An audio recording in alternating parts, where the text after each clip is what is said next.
제가 오늘 나와 있는 곳은 서울 마포구입니다. 이곳 일대는 최근 수년간 사설학원이 크게 늘면서 강북 지역의 새로운 학세권 지역으로 떠오르는 곳인데요. 변화하는 학세권 지도 오늘 저와 함께 살펴보겠습니다. 함께 가시죠. 마포구 대흥역 일대입니다. 수년 새 상당수 학원이 새로 들어섰습니다. 기존의 백범로 일대 학원가는 신촌역 근처까지 확장하는 분위기입니다. 대형 학원인 종로학원도 몇 년 전 중구에서 마포구로 본점을 옮겼습니다. 실제 마포구는 서울의 신흥 학세권 지역으로 급부상 중인 곳입니다. 학생 수가 줄며 학원 수도 줄어드는 흐름이지만 마포구는 이 같은 흐름을 역주행합니다. 마포구의 학생 10,000명당 사설학원 숫자는 지난해 247.7을 기록해 강남구와 서초구를 바짝 뒤쫓습니다.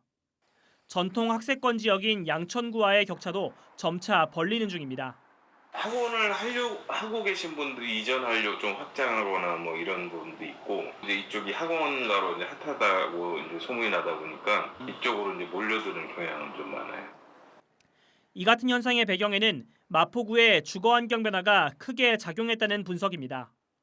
최근 수년간 새 아파트가 많이 들어선 데다 집값까지 크게 오르며 마포구는 강북의 새로운 부촌으로 떠오르고 있기 때문입니다. 소비 여력이 높은 30, 40대 중산층이 많이 진입하다 보니 학원가도 함께 커지는 분위기입니다. 지난 2014년까지만 해도 마포구의 교육 환경 만족도는 서울에서 중하위권이었지만 지난해에는 강남과 대등한 수준까지 높아졌습니다.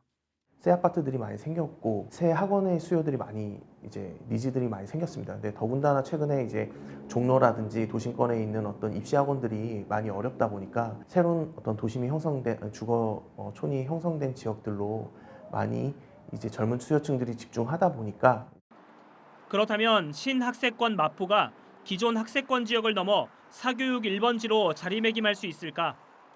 먼저 마포구의 상대적 강점은 신축 아파트를 중심으로 양호한 주거 환경을 갖춘 점입니다. 각종 정비 사업으로 생활 인프라가 잘 갖춰진 데다 여의도, 시청, DMC 등 도심 접근성도 높은 편입니다. 반면 전통 학세권 지역인 목동, 대치동, 중계동 등지는 재건축, 구축 아파트가 줄을 이뤄 교통, 생활 환경은 상대적으로 떨어지는 편입니다. 하지만 학생들의 학업 성과는 기존 학세권 지역이 여전히 우위를 보이는 편입니다.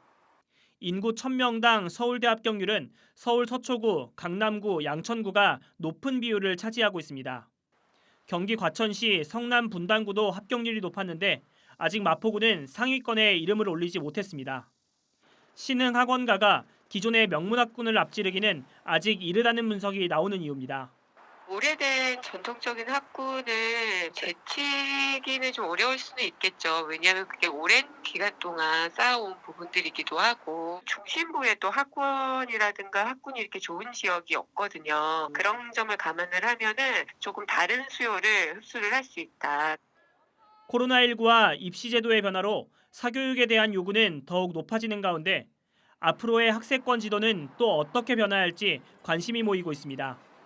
지금까지 전효성의 시크릿 부동산입니다.